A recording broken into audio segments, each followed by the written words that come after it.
자, 182페이지 무효와 취소. 여기는 이제 우리가 지금까지 앞에서 봤던 거 법률행위가 효력 요건을 갖추지 못한 경우 무효 아니면 취소였었어요. 그렇죠? 무효 또는 취소다 그리고 끝이 났었어요. 다. 이제 여기서는 그런 것들을 모두 모아가지고 마무리를 좀 짓는 거야. 무효일 때는 이렇게 처리하고 취소했을 때는 이렇게 처리해라. 이제 이런 장치들이 몇 가지 있습니다. 일단 무효와 취소는 우리가 지금까지 쭉 봐왔듯이 법률행위는 성립이 되었다는 전제에서, 그렇죠? 성립은 되었지만 뭐를 못 갖췄어요? 효력 요건을 못 갖춘 것을 말하게 됩니다. 두 번째로 그 효력 요건은 행위 당시 갖추지 못한 걸 말합니다. 이럴 때는 원래는 무효여야 되는데요. 우리 민법은 취소도 별도로 만들어 놨어요. 그래서 일단 공통적으로 행위 당시 효력 요건을 갖추지 못한 거다라고 생각하시면 돼요. 따라서 법률행위가 아예 성립조차 하지 않은 법률행위 불성립이라든가 부존재 이거하고는 구별해야 되겠죠. 당연히. 자, 무효의 개념이 하나 있고요. 오른쪽에 보면 무효와 취소의 경합, 이 개념만 좀 기억합니다. 무효와 취소의 경합은 하나의 법률행위가 무효에도 해당되고 취소에도 해당되는 경우, 대표적인 뭐가 있었어요? 만취한 미성년자의 법률행위가 있었습니다. 만취한 미성년자가 법률행위 했다면 만취했으니까 무효를 주장할 수 있는 거고요. 미성년자가 부모 동의를 받지 않았을 테니까 취소할 수도 있다 이렇게 되겠죠. 그래서 하나의 행위가 무효 사유에도 해당이 되고 취소 사유에도 해당되는 경우가 있을 수 있다. 두 가지만, 무효의 뜻과 무효의 취소의 경합, 이것만 보면 됩니다. 무효 사유 이런 거 외우시면 떨어져요. 이런 거 막 표로 막 외우시는 분들 계시는데 외우면 떨어져요 이런 거. 이런 거 보는 게 아니에요. 외울 게 얼마나 많은데 이런 것까지 외워요. 그렇죠. 무효의 종류를 봅니다. 첫 번째로 절대적 무효, 상대적 무효라는 개념이 나와서 이거는 선의 제3자가 보호되냐 안 되느냐예요. 선의의 제3자가 보호가 안 될 때 절대적 무효, 선의의 제3자가 보호가 될 때 상대적 무효 이렇게 부릅니다. 자, 선의의 제3자가 보호가 안 되는 거 우리 뭘 봤죠? 이중매매가 반세제시로 무효가 되었을 때 제2매수인 등기는 무효가 되고 제2매수인과 거래한 사람은 선의가 됐든 악의가 됐든 소유권을 취득할 수 없다. 그랬었죠? 이런 게 절대적 무효예요. 반면에 가장매매 같은 건 어땠어요? 가장매수인 등기가 무효라 하더라도 선의 제3자에게는 대항하지 못한다 그랬죠? 이런 걸 상대적 무효라고 합니다. 우리 시험법에 상대적 무효라고 볼 수 있는 게 두 개가 있어요. 허위 표시하고 상대방이 알았거나 알 수 있었던 비진의 표시. 이 두 가지가 상대적 무효고요. 나머지는 다 원칙적으로 무슨 무효다? 절대적 무효다. 이렇게만 생각하시면 됩니다. 추이는 나중에 볼 거고요. 일부 무효, 전부 무효는 조금 이따 볼 거예요. 자, 오른쪽 보면요. 확정적 무효와 불확정적 무효라고 되어 있습니다. 보통 무효는 확정적 무효인 게 원칙이에요. 그런데 아까 무권대리 행위처럼 지금은 무효지만 유효가 될 여지가 남아있을 때 이런 걸 불확정적 무효 또는 유동적 무효라고 그랬죠. 그렇죠?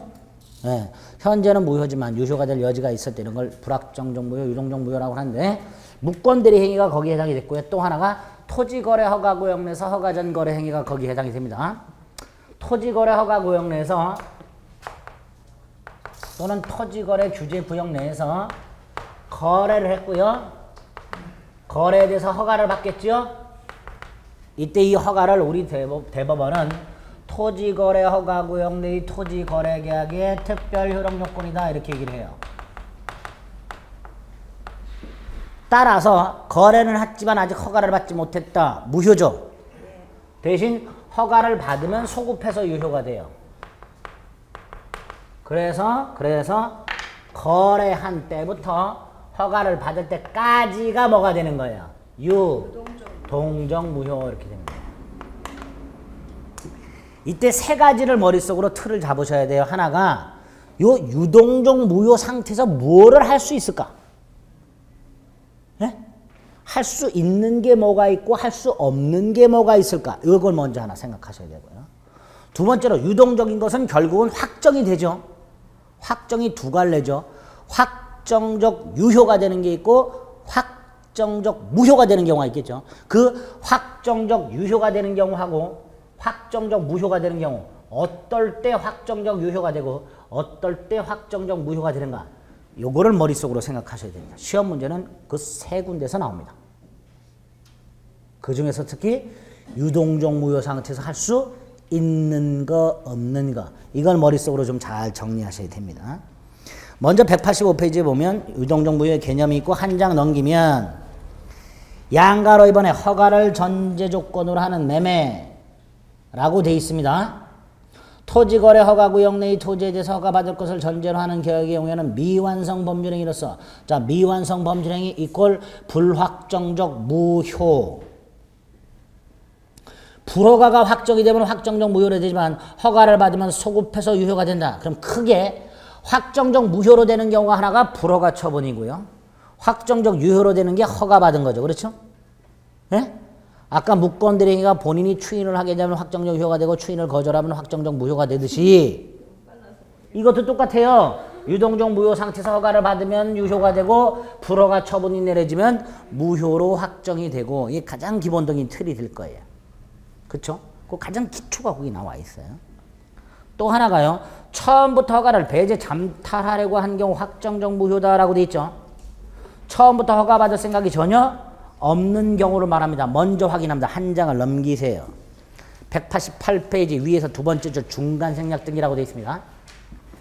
토지거래 허가구역 내에서 갑이 허가 전 거래를 했고요. 이 을이라는 놈이 미등기 전매를 했어요. 을이 미등기 전매를 했다는 건 갑, 을, 을병 사이에 허가받을 생각이 있다 없다 이놈은? 있어요 없어요? 없다라는 거예요. 미등기 전매를 했다는 건 세금 떼먹으려고 하는 거고 미등기 전매이 터져봐 등기가 어떻게 넘어가요? 이렇게 넘어갈 거 아니에요. 그럼 을이라는 놈은 처음부터 갑과의 계약에 대해서 병과의 계약에 대해서 허가받을 생각이 전혀 없었다라는 거예요. 이게 허가를 배제 잠탈할 목적입니다. 그러면 이 각각의 매매 계약은 확정적으로 무효가 됩니다. 원래 미등기 전매 행위 및 이에 터잡은 중간 생략 등기는 유효라 그랬어요. 그렇죠? 허가구역에서는 절대로 안 됩니다. 그랬더니 이렇게 잔머리를 굴린 놈들이 나타났어요.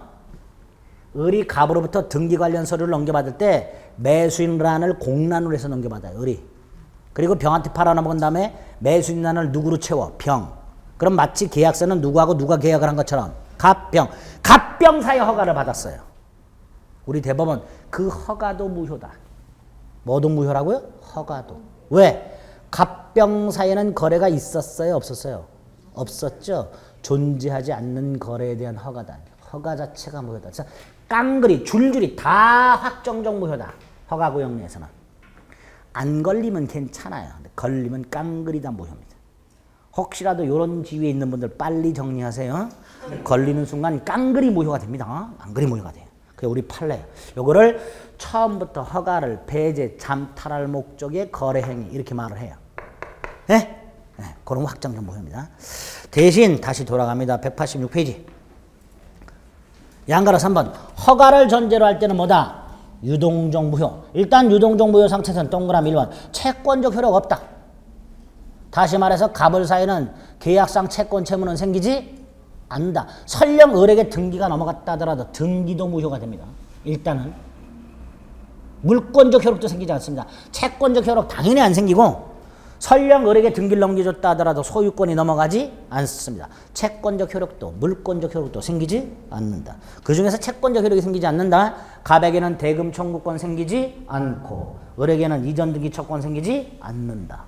뒤집어 말하면 을은 대금 지급 의무 없고 갑은 이전 등기 의무 없다. 따라서 이걸 이행 청구할 수 없고 이걸 이행하지 않았다 해서 채무 불이행이 될 수가 없다. 그러니까 채무 불이행을 이유로 하는 계약 해제나 손해배상 청구 따위 할 수 없다. 이렇게 됩니다. 또 하나가요. 만약에 거래구역 내에서 허가구역 내에서 거래를 하면서 계약금을 줬다. 보통 우리가 무효가 되었을 때는 계약금을 준 거에 부당이득 반환 청구할 수 있죠. 이 부당이득 반환 청구는 확정적 무효가 되었을 때 부당이득 반환 청구하는 거예요. 그러니까 유동적 무효 상태에서는 부당이득 반환 청구 따위도 할 수 없다. 이렇게 될 거예요. 근데 할 수 있는 게 있어요. 둘 사이에 계약을 하면서 계약금을 줬어요. 계약금을 주고받으면 우리 민법은 뭐라고 되어 있죠? 주고받은 사람에게 각각 해제권이 하나씩 생기고 준 사람은 계약금을 포기하고 계약을 해제할 수 있고 받은 사람은 계약금에 100을 주고 해제할 수 있도록 되어 있죠. 예? 그건 토지거래 허가 구역이냐 아니냐를 따지지 않아요. 그냥 법에서 계약금을 주고 받았다면 당사자에게 일단 뭐가 하나씩 생긴다. 해제권이 하나씩 생기니까 허가구역 내에서도 마찬가지다. 허가 전 거래하면서 계약금을 줬다. 그럼 둘 사이에 일단 뭐가 생긴다. 허가 받았느냐 이걸 따지지 않고 뭐가 하나씩 생겼다. 해제권이 하나씩 있으니까 그 해제권을 행사하는 것은 무방하다. 그래서 유동종 무효 상태라 하더라도 계약금 해제는 할 수 있다. 이렇게 계약금 해제는 할 수 있다. 동그라미 1번, 동그라미 2번, 오른쪽 동그라미 3번, 동그라미 4번. 간단하죠? 1, 2, 3, 4. 다 지금 제가 줄줄이 떠들었던 걸 길게 써놨을 뿐이에요. 아무것도 아니에요. 아니. 채무 불이행을 이유로 해제 못한다니까. 계약금 해제는 할 수 있다니까. 그렇게 생각하시게요. 채무 불이행이라는 게 있을 수 없으니까 채무 불이행을 이유로 하는 해제는 못해. 근데 계약금 해제는 괜찮아요. 그런 내용이 동그라미 1, 2, 3, 4에 있습니다. 그 다음 5번. 토지거래 허가 신청 절차에 협력한 의무는 있습니다. 이유는 공동신청이에요. 이거 허가 신청할 때 무슨 신청? 공동신청. 그러니까 당연히 양당사자는 허가 신청 절차 협력할 의무가 있는데 첫째, 이 의무는 계약상 의무 아닙니다. 무슨 의무가 아니라고요? 계약상 의무는 아닙니다. 그럼 뭐에 의해서 발생하냐? 토지거래 허가구역 내에서 존재하는 당사자 간의 기본적인 신뢰, 신의성실의 원칙이에요. 뭐에 의한 의무? 신의성실의 원칙에 의한 의무예요. 단 신의성실의 원칙에 의해서 파생되는 의무라 하더라도 법적인 의무에는 틀림이 없습니다. 따라서 허가 신청 절차 협력 의무 이행 청구할 수 있다. 소송상 청구도 할 수 있다. 소구할 수 있다. 불이행 시 손해배상 청구할 수 있다. 미리 손해배상의 액수도 예정해 둘 수 있다. 각과리 계약을 하면서 한 놈이라도 허가 신청 절차에 협력하지 않으면 1,000만 원을 배상하기로 한다. 라고 미리 손해배상 액수까지 예정해 둘 수도 있다라고 말을 해요. 하나 조심하실 게 이거 계약상 의무는 아니라 그랬습니다. 따라서 허가 신청 절차 협력 의무를 이행하지 않았을 때 이행 청구할 수 있고 손해배상 청구까지도 다 가능하지만 그 허가 신청 절차 협력 의무 불이행을 이유로 계약 자체를 해제할 수는 없습니다. 이건 계약상 의무가 아니기 때문에 이걸 이행하지 않았다 해서 채무 불이행이 되지는 않습니다. 우리 판례가 이걸 이행하지 않았다 해서 계약 자체를 해제할 수는 없다. 첫째, 둘째, 셋째, 넷째까지. 동그라미 5번에 1, 2, 3, 4까지. 5번은 어려워요. 지금 안 보셔도 돼요. 한 장 넘깁니다. 중간 생략 등기는 깡그리 무효라고 미리 말씀드렸고요. 설령 최초 양도인과 최종 양수인사의 토지거래 허가를 받아서 중간 생략 등기가 이루어졌다 하더라도 확정적 무효가 된다. 예? 오늘 못 확인하시면 되겠고요.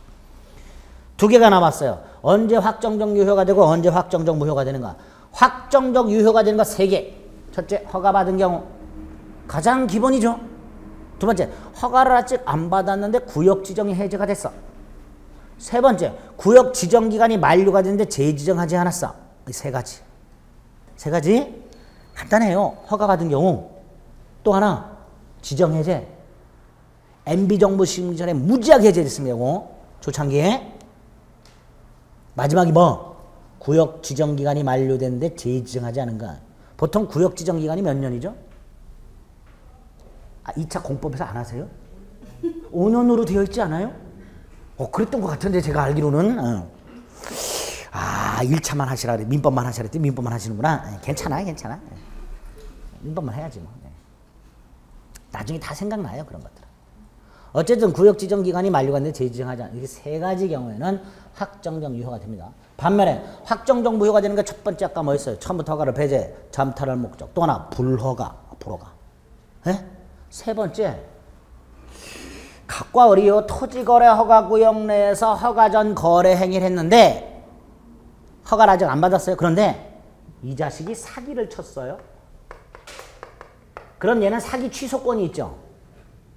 이 취소권 행사할 수 있을까요? 없을까요? 있어야지요. 아무리 유동적 무효 상태라 하더라도 취소할 수 있도록 해야 돼요. 왜? 이걸 취소 못하게 하면요.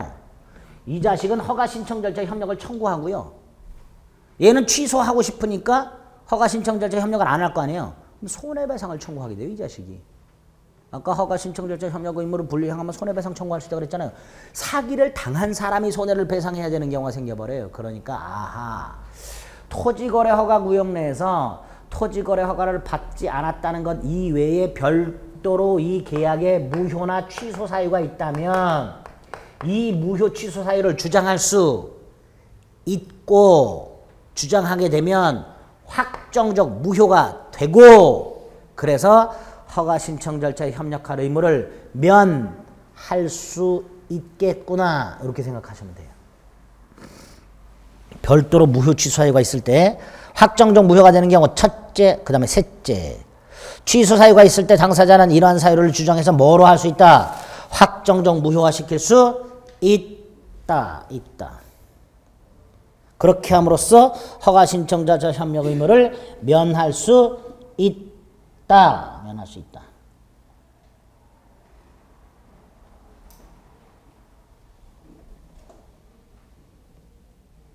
됐죠?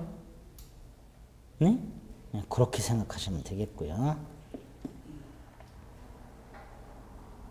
두 번째 줄은 간단한 거예요. 서로 허가 신청자에 협력하지 않겠다는 의사가 분명해. 갑도 을을 소 닭 보듯이 하고 을도 갑을 소 닭 보듯이 해. 서로 누가 먼저 허가 신청자에 협력하라 이 말을 안 해. 서로.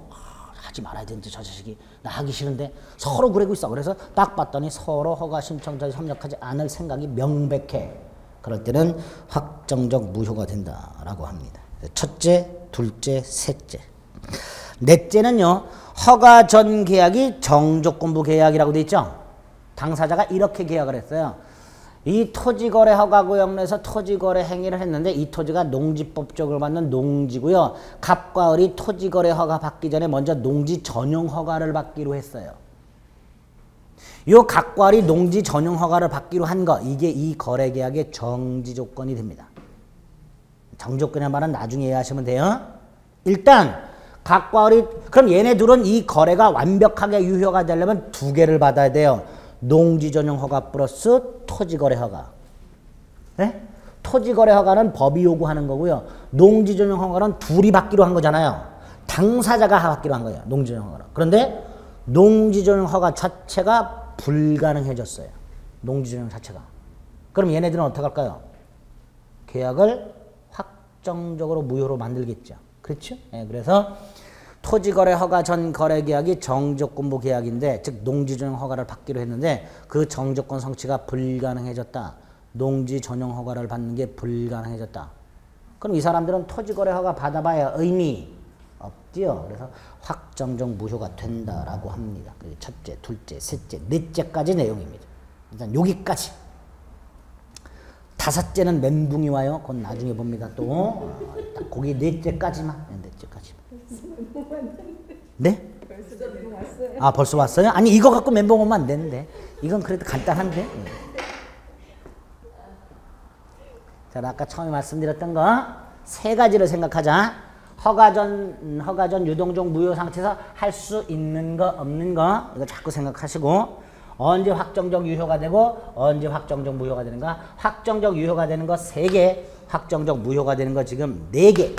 4개에다가 아까 하나 더 허가를 처음부터 배제, 잠탈을 목적, 중간생략증기 여기까지. 예? 그런 것들을 머릿속으로 염두에 두시면 됩니다. 여기까지가 유동적 무효고 자 이제 일부 무효로 돌아갑니다. 184페이지. 우리는 지금 무효의 종류를 보고 있어요. 무효의 종류.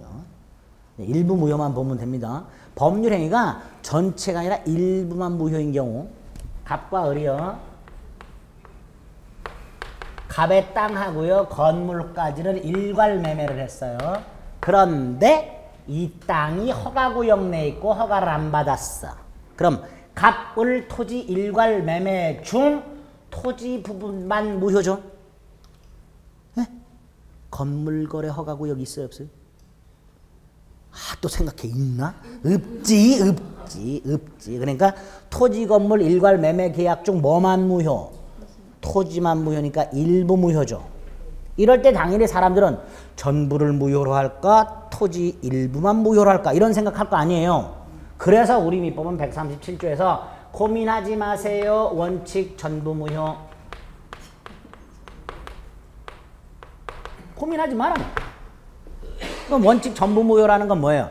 토지 거래 허가 전 토지는 물론이고 건물도 이전 등기 청구할 수 없다.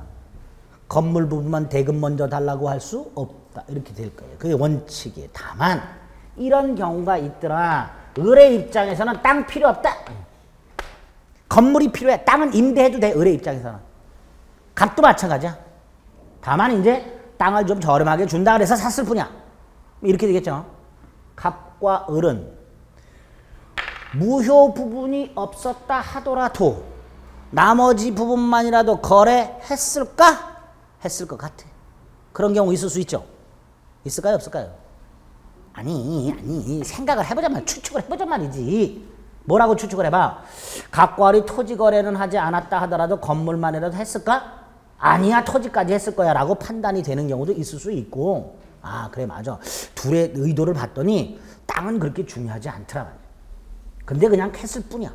생각을 해봤더니 토지는 안 했다 하더라도 건물만이라도 했을 것 같아. 두 가지가 있을 수 있을 거 아니에요. 경우의 수가. 그때 두 번째 거.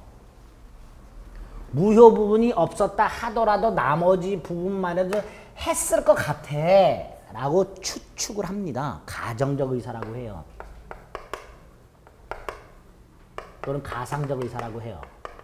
또 하나, 지금 요 경우에는 무효인 토지거래 부분과 유효한 건물거래 부분을 쪼갤 수 있어요? 없어요? 계약을 별도로 할 수 있어요? 없어요? 있지요. 토지거래 따로 건물거래 따로. 왜? 우리 민법상 토지와 건물은 별개의 부동산이니까. 다시 말해서 무효 부분과 유효 부분을 쪼갤 수 있어요? 없어요? 있지. 이걸 가분적이라고 해요.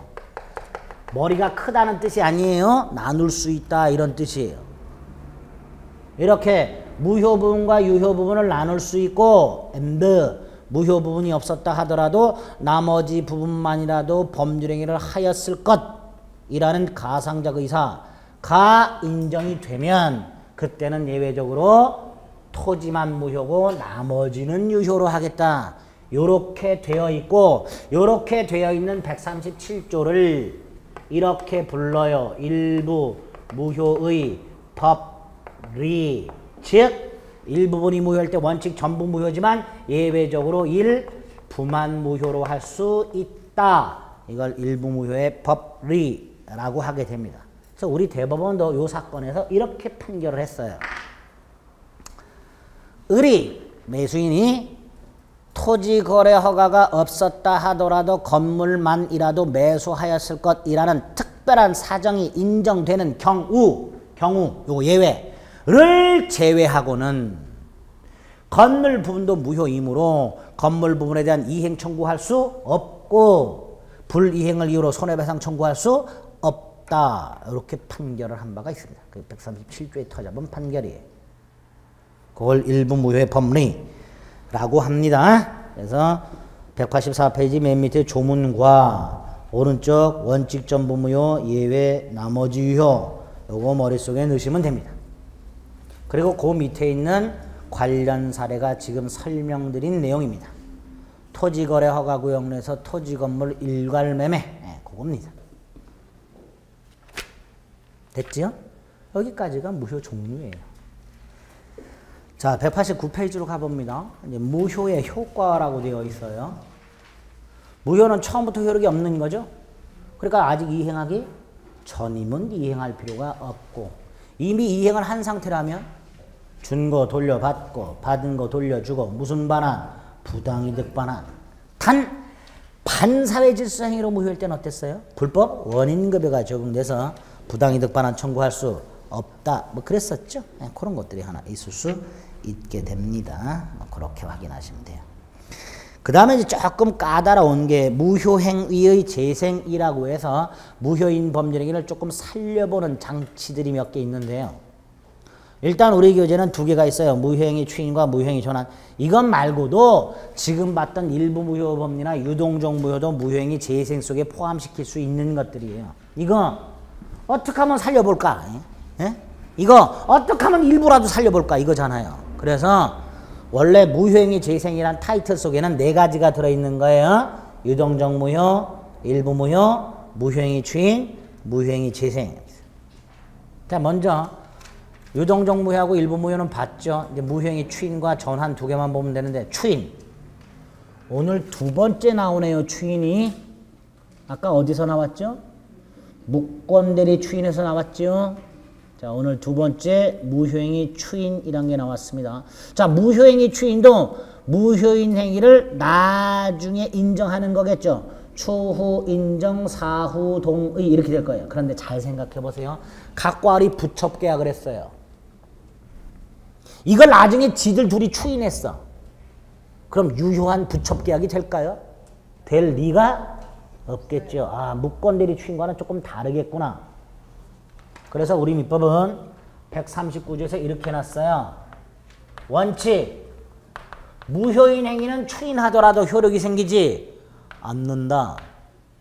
무슨 뜻이에요? 무효인 행위는 원칙적으로 추인할 수 없다. 함부로 추인하지 마라. 강행규정 위반 행위, 반사의 질서 행위, 불공정한 법률행위 따위, 법률행위 목적이 원시적으로 불가능한 행위 따위, 이런 것들을 추인했다 해서 그 행위가 유효가 될 리는 없다. 원칙 안 된다. 다만 허위 표시와 같은 상대적 무효에서, 무슨 무효에서? 상대적 무효에서 당사자가 무효임을 알고 추인하면 새로운 행위로 본다. 이렇게는 해놨어요. 자, 요 의미를 이해하시면 돼요. 대표적인 예가 가장매매 생각하시면 됩니다.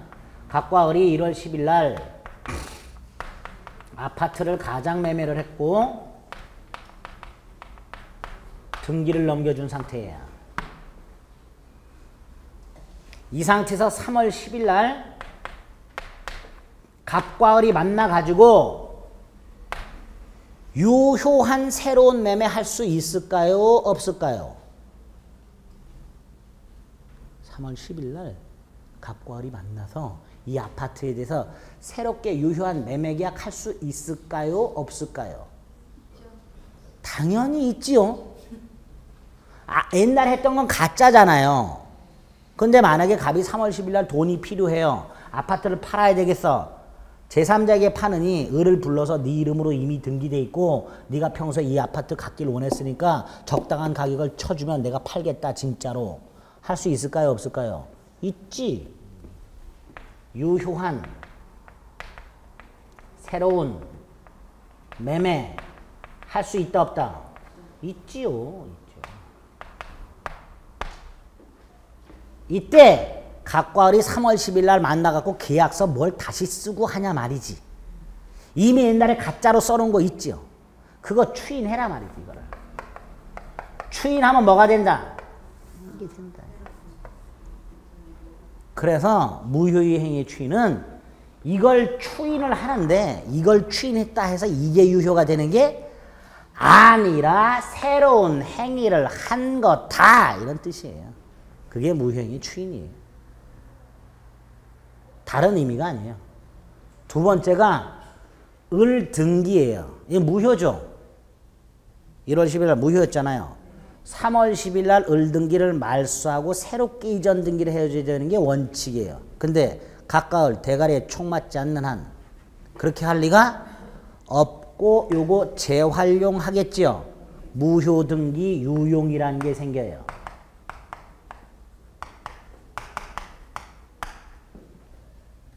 (3월 10일 날 을 등기를 유용합니다. 자, 이때 을은 소유권을 취득하겠지요. 언제부터 취득할까요? 1월 10일로 소급해서 취득할까요? 3월 10일부터 취득할까요? 당연히 3월 10일부터 취득하겠죠. 아, 무효행위의 추인은 장래효구나. 무슨 효? 장래효. 새로운 행위로 본다니까요. 설령 을 등기가 1월 10일 날 넘어간 걸로 되어 있지만 3월 10일 날 무효행위를 추인하게 되면 그 을등기를 유용했을 때 그 을등기는 1월 10일로 소급해서 유효가 되는 게 아니라 3월 10일부터 즉 을은 소유권을 언제 취득한다? 추인한 때 3월 10일부터. 그러면 3월 10일 이전에 이 아파트에 부과된 공과금은 다 누가 내야 되는 거예요? 공과금. 3월 10일 이전에 여기에 부과된 공과금은 누가 내야 돼요? 당연히 갑이 내야죠. 을은 언제부터 소유권을 취득하니까 3월 10일부터 3월 10일 이전에 부과된 공과금은 당연히 갑이 내야지요. 그래 안 그래요? 그런데 각과 을이 이렇게 합의를 했어요. 갑이 을에게 아파트를 조금 저렴하게 주는 대신에 3월 10일 이전에 부과된 공과금은 다 을이 부담하기로 이렇게 약속할 수 있을까요? 없을까요? 갑과 을이? 있겠죠. 그거 막을 이유? 없지요. 즉 원칙적으로 장래효지만 갑, 을 당사자 사이에서는 뭐를 인정할 수 있다? 합의를 통해서 소급표. 그래서 무효행위의 주인은 원칙적으로 장래효지만 갑을 당사자 사이에서만큼은 소급표로 인정할 수도 있다 이렇게 얘기합니다. 이렇게 당사자 사이에서만 소급표가 인정되는 것을 채권적 소급표라고 합니다. 그건 나중에 보고 일단 무효행위 주인은 원칙적으로 무슨 효? 장래효. 을등기도 1월 10일로 소급해서 유효가 되는 게 아니라 3월 10일부터 유효한 등기가 됩니다. 그걸 무효행위 추인이라고 불러요. 139조 조문 정도 확인하시고요. 추인의 개념 정도 확인하시고요. 오른쪽 밑에 무효행위 추인의 효과 정도 확인하시고요. 다음 페이지 동그라미 번 장래를 원칙으로 한다 확인하시고요. 관련 사례 정도 확인하시면 됩니다. 무효한 등기를 유효한 등기로 유용하기로 합의하는 경우 그 등기는 언제부터 유용하기로 합의한 때부터. 소급해서 유효한 등기가 되는 것은 아니다. 됐죠? 그 다음 이제 무효행위 전환이라고 있습니다. 138조. 이런 경우를 한번 생각해 볼게요. 갑하고 을이요. 갓난아이를 입양을 해왔어요. 당연히 무슨 신고를 해야 돼요? 입양 신고를 해야 돼요. 근데 아이의 장래를 위해서 친생자 출생 신고를 해버렸어요. 당연히 친생자 출생 신고는 무효죠.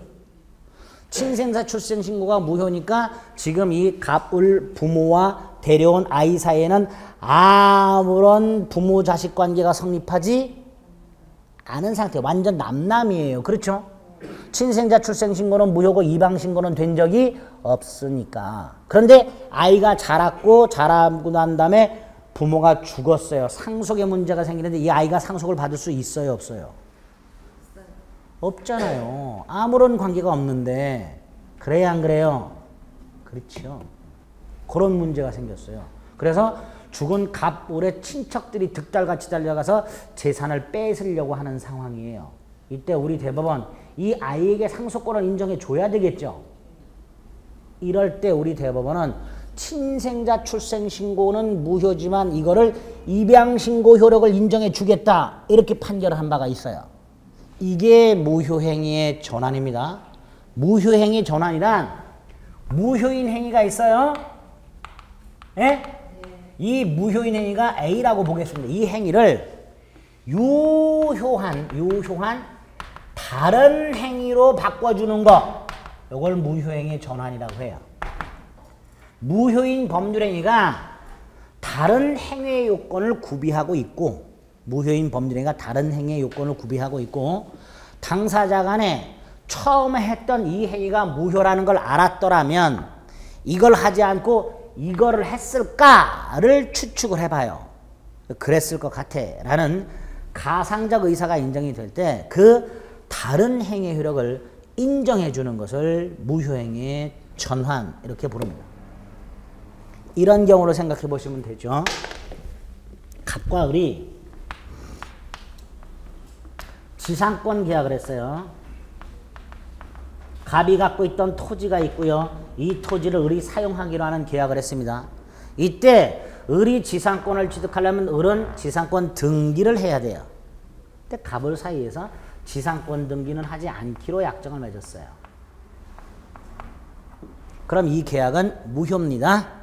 강행 규정을 위반한 것으로서 무효입니다. 부동산 물건을 계약을 통해서 취득하려면 반드시 등기하라 이렇게 돼 있어요. 근데 얘네들은 부동산 물건을 계약을 통해서 취득하기로 했지만 등기는 하지 않기로 했으니까 이 계약 자체가 뭐가 돼요? 무효. 예? 무효인 지상권 계약이에요. 그런데 가봤더니 을이 토지를 사용하고 있고요. 다달이 사용료를 내고 있어요. 아무런 등기 없이 남의 물건을 사용하면서 대가를 지급하는 계약이 하나 있어요. 뭐? 임대차 계약. 무슨 계약? 임대차 계약. 그럼 갑을 사이에는 마치 무슨 계약이 있는 거하고 똑같아요. 임대차 계약. 그럼 여기를 한번 생각을 합니다. 지상권 계약은 무효지만 임대차 계약의 요건을 구비하고 있고 당사자가 이게 무효라는 걸 알았더라면 처음부터 이 계약을 했을까? 쓰고 있죠 지금. 했을 것 같아. 가상적 의사가 인정이 돼. 그러면 무효인 지상권 계약을 뭐로 전환시켜 주겠다? 유효한 임대차 계약으로 전환시켜 주겠다. 우리 계약법에 이런 거 있죠. 연착한 승낙. 승낙으로서 효력이 있어요 없어요? 없지. 이걸 새 청약으로 볼 수 있다. 무효인 연착된 승낙을 뭘로? 유효한 새 청약으로. 청약에 대해서 승낙자가 조건이나 변경을 가해서 승낙을 해서 청약을 거절함과 동시에 새로 청약한 것으로 본다 이렇게 해놨죠. 이것도 마찬가지예요. 무효인 승낙을 뭘로? 유효한 새로운 청약으로 전환. 이 규정에도 있단 말이죠. 이런 것들을 다 무효행위 전환 이렇게 부릅니다. 자, 무효행위 전환도 착각하시면 안 되는 거. 무효인 행위 자체가 유효한 행위로 전환되는 게 아니다. 또 하나 아까 친생 출생 신고를 입양 신고의 효력을 인정해 두시지 가족법상의 행위에 대해서도 무효행위 전환이 인정된다. 우리가 지금까지 보고 있는 의사표시나 법률행위 관련된 규정들은 다 뭐에 관한 거였어요? 재산상 법률행위. 대리도 재산상 법률에만 적용된다 그랬죠. 대부분의 민법 총칙 규정들은 재산법 총칙으로서 기능하고 있습니다. 그런데 이 무효행위 전환만큼은 가족법상의 행위에도 적용된다. 이렇게 되겠죠. 그쵸? 이런 것들. 무효행위에서 개념 그렇게 잡아주시면 됩니다. 곡소리가 났습니다. 네. 그렇게 곡소리 내셔도 땅 꺼지지 않습니다. 힘을 내세요. 아직 갈 길이 멉니다. 다 그런 과정을 거쳐서 합격하셨어요. 아까 그 15세 생각하시고요. 78세 생각하세요. 나도 할 수 있다. 나도 할 수 있다. 취소로 갑니다.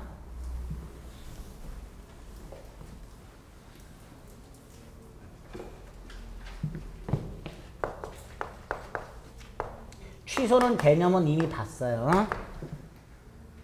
법률 행위가 행위 당시에 효력 요건을 갖추지 못했지만 일단 그 행위는 어떻고 유효하고 다만 나중에 그 행위를 소급해서 무효로 만드는 일방적 의사표시 이걸 뭐라 하자? 취소라고 하자.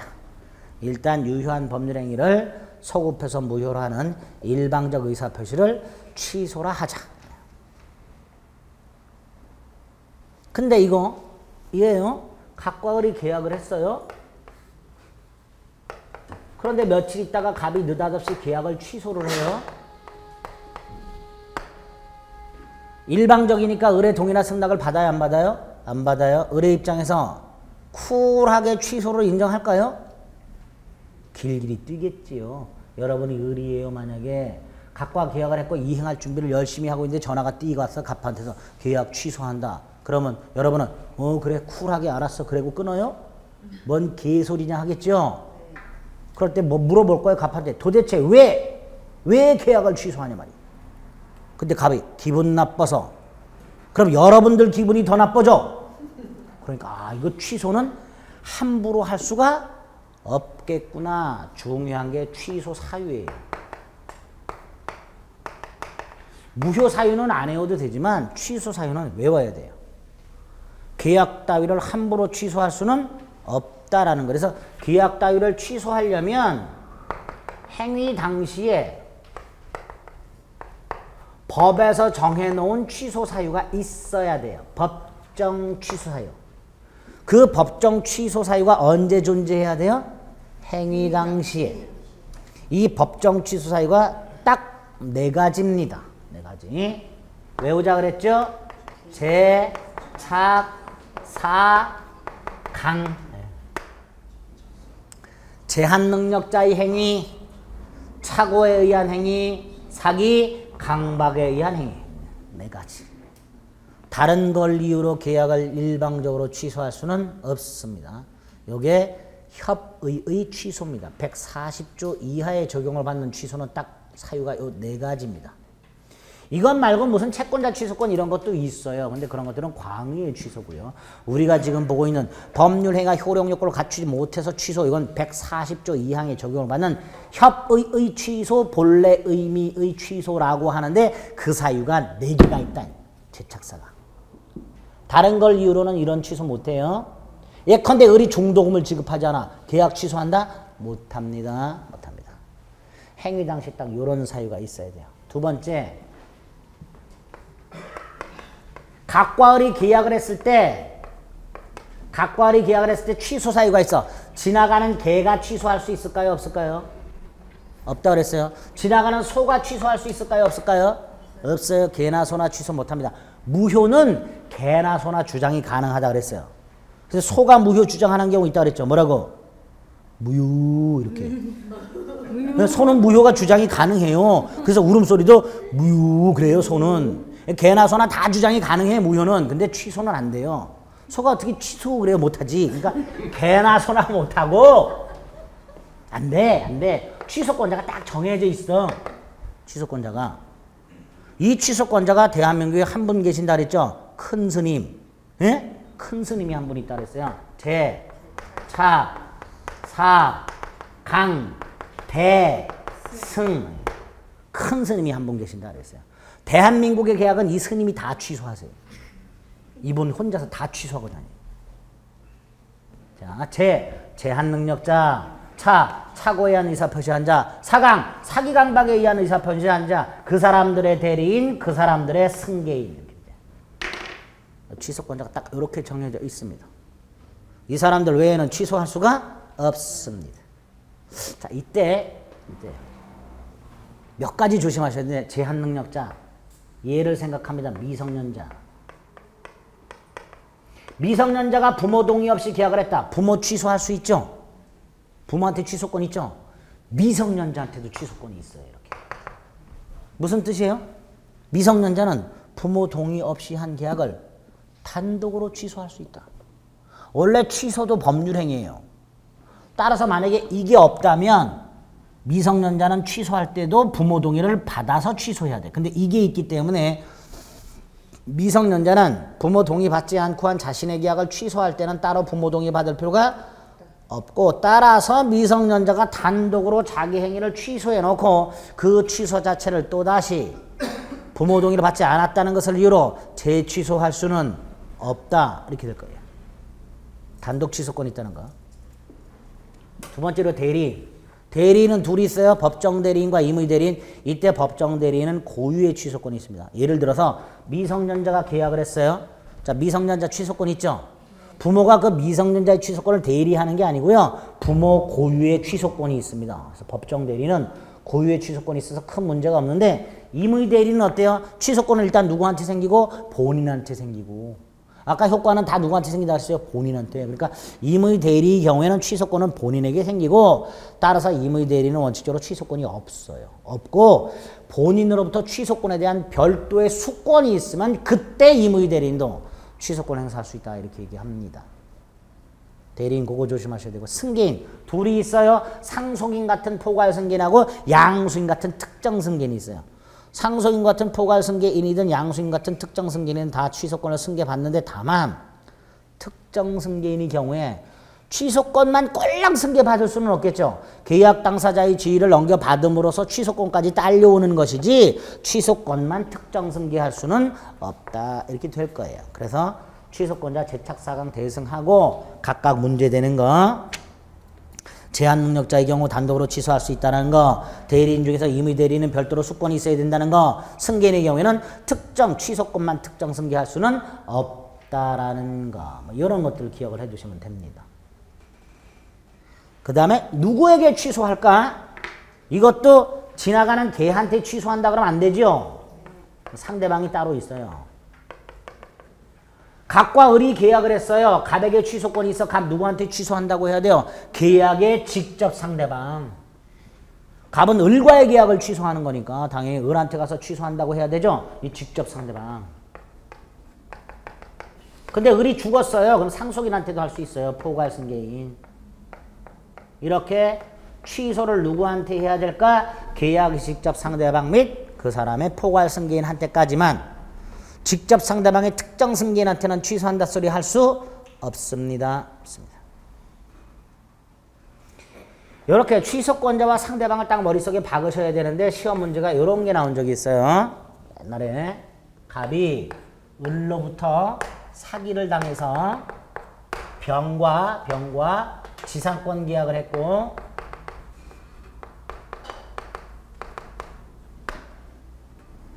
이때 갑은 토지를 정에게 양도했고 병은 지상권을 무에게 양도했고, 이렇게 문제를 내고 누구를 상대로 계약을 취소할 수 있을까라고 물어본 게 있어요.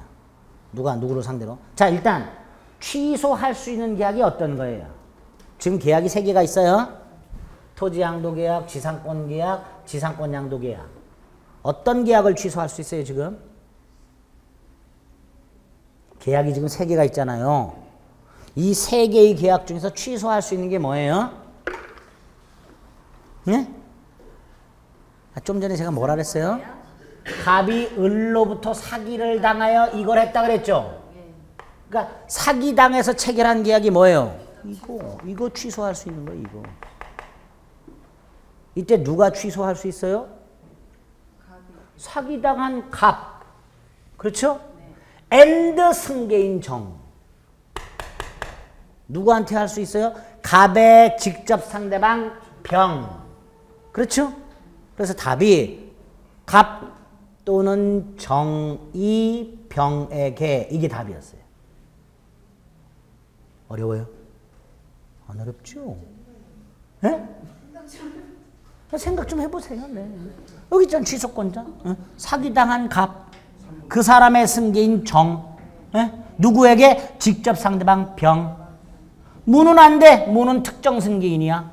무한테는 안 돼. 그러니까 답이 갑 또는 정이 병에게. 이게 답이에요. 5놈이 나와도 아무것도 아니야, 이게. 요게 가장 취소권자와 상대방과 관련해서 사례 형태로 나온 가장 복잡한 문제였는데, 복잡해봐야 이 정도예요. 그래서 일단 취소권자와 취소 사유, 취소권자, 상대방, 이거 머릿속에 콱 박으셔야 됩니다. 기본적으로. 아시겠죠? 취소 효과부터는 조금 쉬었다 보겠습니다.